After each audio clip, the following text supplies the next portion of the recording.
we might want to dive into this one for a minute. Listen, as a personal and also just as a word in regards to the world, when it comes to children, we really got to pay attention, because a lot of times children do not have the ability or the words to be able to express how they feel, also what's going on in their situation.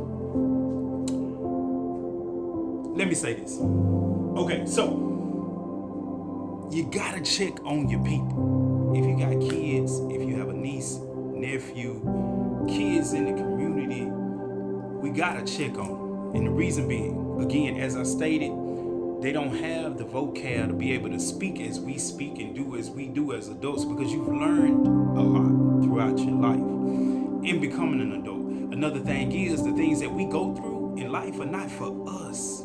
It's to help someone else. So when you're able to help somebody else, please do. Please reach out to somebody.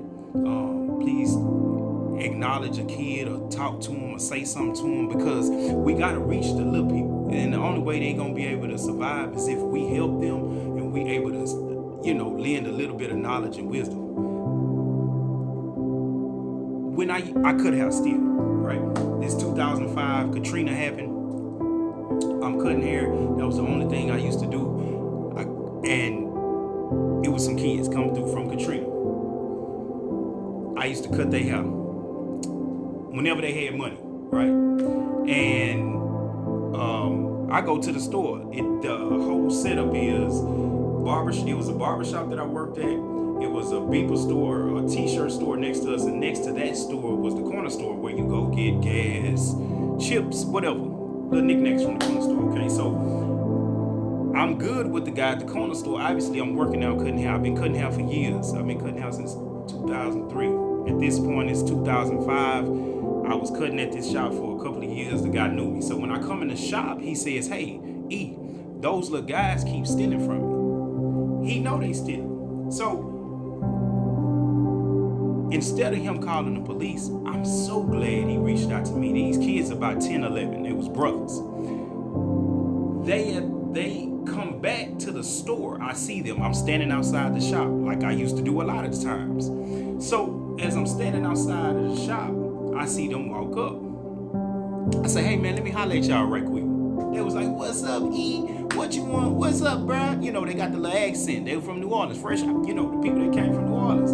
To escape what happened out there. So I tell them straight up. I say, "Hey man, y'all been stealing from the store?" They were like, "No, bro. Stealing from the store? What you mean, bro? No, bro. We going to the store to get us something, bro." I said, "Man, listen, the dude already told me. He saw y'all stealing from the store, man. I'm just trying to come talk to y'all about what's going on, and I want y'all to stop doing that, right?" So I said, "Hey man, listen, this is what we're gonna do." I said, "Y'all come up here to the shop.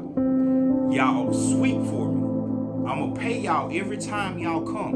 I told them I was going to pay them $5. What they didn't know, I had already had in my mind, I'm going to give them $10 a piece. So I just wanted to see if they was going to come for the $5. Not manipulating them. I'm trying to show them something. When you come and you say you're going to work and do something, it's a reward, right? So this is to keep them from stealing from the store. Now, at that time, when they approached me, I gave them both $2. I said, "Well, where your money at?" When they was telling me they going to the store to buy some, I said, "Well, where your money at?" They was like, "Well, bro, we got money, bro." I say, "Well, you ain't pull out no money yet, though, bro." I say, "Don't worry about it." I gave them both $2. I say, "If you need more, come back and holler at me. I'll give you some more money so y'all won't be stealing out that store." I say, "Hey, man, I don't want y'all stealing out the store no more." They came to the shop the next day. They sweep for me. They go to the store, buy whatever they want. I give them $10. They, "Thank you, bro. Oh, E, thank you, bro. You done gave me. Man, I thought you were only gonna give me $5, bro." I say, "Nah, man, listen. The reward is in you being able to come do a thing and be able to work for your money, man."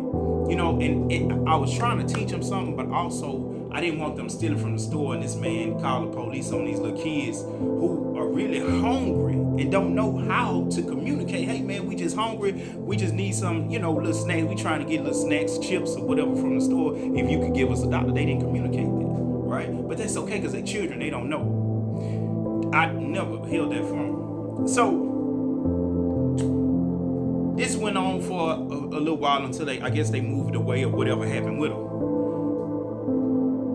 But the point in the moral in what I'm saying is to be able to reach out and help. I understood it because I came from that walk of life. Nobody asked me a thing. And if you know my story, if you heard it, I always say, hey, nobody came to me and said, hey man, what's going on in your life at home? I would have said, hey man, I'm homeless. Nobody asked me that. The resources that you understand or the things that you understand as a kid are different from an adult. I didn't understand there were resources for people who are homeless or in a position like me. I thought I was by myself, right? So I didn't reach out to nobody. I didn't say nothing. I didn't also have the words. I didn't have the understanding to be able to say, hey man, listen, I'm going through something. I need some help, right? So that's the point of that. And again, what we go through in life is not for us, it's for others. We ought to be a servant to the people who are around us. So when I'm saying check on somebody, I'm saying check on the kids. Even though if you think the kid good, oh, they got a mama, they got a daddy, they supporting them, they fine, they live in a great big house, and it still may be something that they find pressure. So that's bad for them, right?